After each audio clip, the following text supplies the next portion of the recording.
Old Testament reading was taken from the Living Bible because the other translations, if you were following me along, are far too complicated to understand. And the New Testament lesson was taken from the King James Version. Lay not up for yourselves treasures upon earth. Just because that's the form in which I learned it as a child, so I don't like to change some of those things I've learned. For the sermon, however, I've taken my text from a translation by James T. Martin in the Cambridge Bible Study series, because I think his translation better captures the smugness of those who use condescending arrogance to try to intimidate and silence their critics and to distract from the true nature of their own crimes.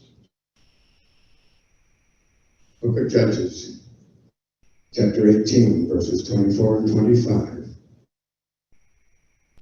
Then the Danites turned round and said to Micah, "What's the matter with you? Why have you come after us?" He said, "You have taken my gods, which I made for myself. You have taken the priest and gone off and left me nothing. How dare you say, what's the matter with you?"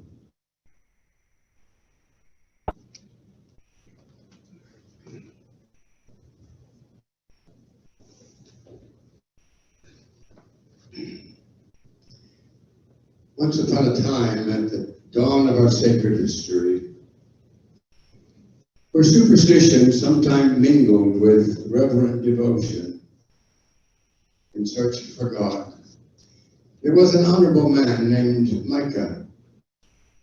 He was known far and wide as a religious man because he had turned his house into a private sanctuary space. He built himself an altar. With his own hands, he crafted some images that would help him focus his meditations. And he placed them on the altar. And then he actually hired a priest to be kind of a resident chaplain, a spiritual advisor, if you will.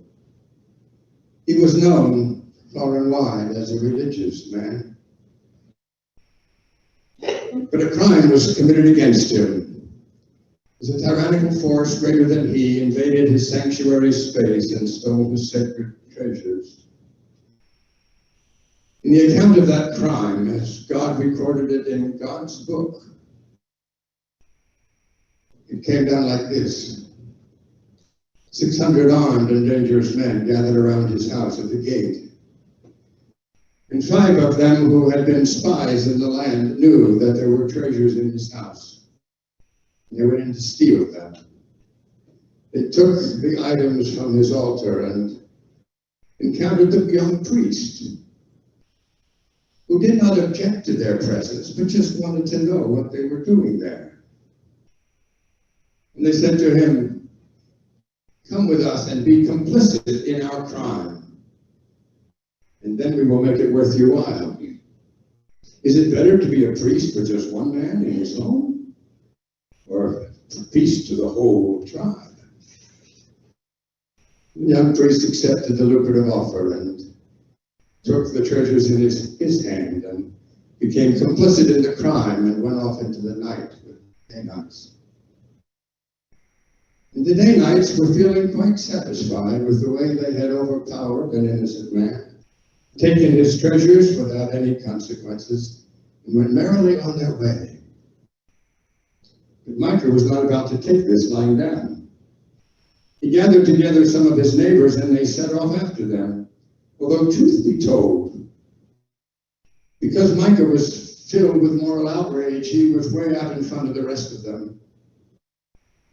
And because the rest of them did not have any treasure stolen from their house, were less committed to a struggle. Yet nevertheless, they followed along for encouragement, as neighbors are wont to do. And then he caught up with them in the road. I met him there because somehow I am always drawn into situations where justice needs to be defended and where people are feeling called to take a strong moral and spiritual stand. I just get stuck into those moments, and so it was that I met Micah there. We bonded almost instantly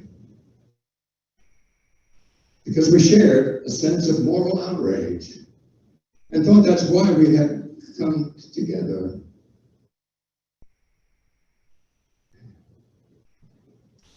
But we learned to find out that God had introduced us for far more profound reasons. I admired Micah because his response was spot on. He not only challenged the Danites for the crime they had committed with clarity and conviction, but he also attacked the smug attitude they used to try to distract attention from their own crimes. You have taken my gods that I made with my own hands for my own personal use, and you have taken the priest and gone off and left me nothing. How dare you say? What's the matter with you? I admired his stand, his guided vision. But when I saw them trying to intimidate him and silence him to cover their guilt, my blood began to boil. And I realized he was not only taking a stand for the injustice that was done to him, he was taking a stand for the sanctity of every home, the right of every family to celebrate and worship God in the sanctuary space of home, and to keep tyrannical forces out of it and away from all that is sacred.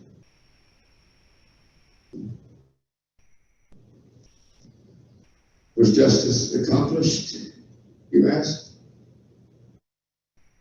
No. They never admitted a crime had happened. They just simply looked at us and said, look around. You're surrounded by 600 angry, armed men. If your voice is ever heard again in our camp, these men will destroy you. In other words, if you continue to prosecute us in public space for this alleged crime, we will destroy you. We will silence you. We will intimidate you. We will persecute you. We will destroy your reputation. And then we will ultimately take your life away from you.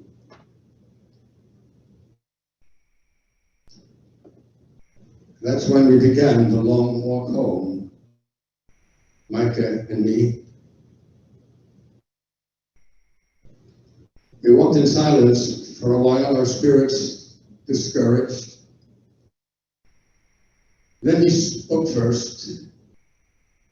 It was bad enough, he said, that they stole my sacred treasure. But when they redefined my moral outrage as insanity, as emotional instability, my blood began to boil too. And I realized we had that in common.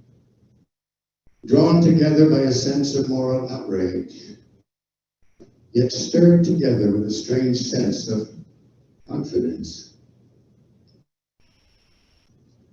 What about you, he said? Have they ever stolen your sacred treasures? I was caught off guard by the question and was about to say no. But then I realized the extraordinary crime that had been committed against me and people of my faith across the years. And I needed to confess. Yes, I said. The difference is, instead of coming in the darkness of night to steal treasure, they do it in broad daylight with such obnoxiousness that they almost seem to know that nothing will ever come of it. For example, I said that they stole Bibles from every school classroom in the nation, just like that. And then they abolished the use of prayer in public education because they did not want children to realize that God had a vested interest in their development and in their growth. And that communication with God was essential for human maturity and for life. I explained they did not steal those treasures from me, but they stole them from my children, and they stole them from my grandchildren, and their lives will always be impoverished because they did not have that experience. You see, we knew that we could read about God and talk to God in church. But when they read about God and talked about God in the public space, we knew that God was Lord of life and Savior of all. And that public space belonged to God too. I can't imagine growing up without that assurance. He shrugged and nodded as though he understood. And then he said, anything else? I said, yeah, they stole from every courthouse in the land the 10 Commandments because they did not want people to know there was a higher authority than the judge and a greater ruling than the one the state had just made against them. Then I said they stole manger scenes from public places because they did not want the community to know that God's story of salvation was greater than the government's story of salvation. And then I said they stole from politicians all reference to divine providence and removed those references from all official documents because I did not want anyone to know that God's story with the people of a nation was more important than the story they were telling about the government and the nation. And then I thought about what happened to that poor priest, the one they stole. No, the one whose soul they stole by making him complicit with their crime.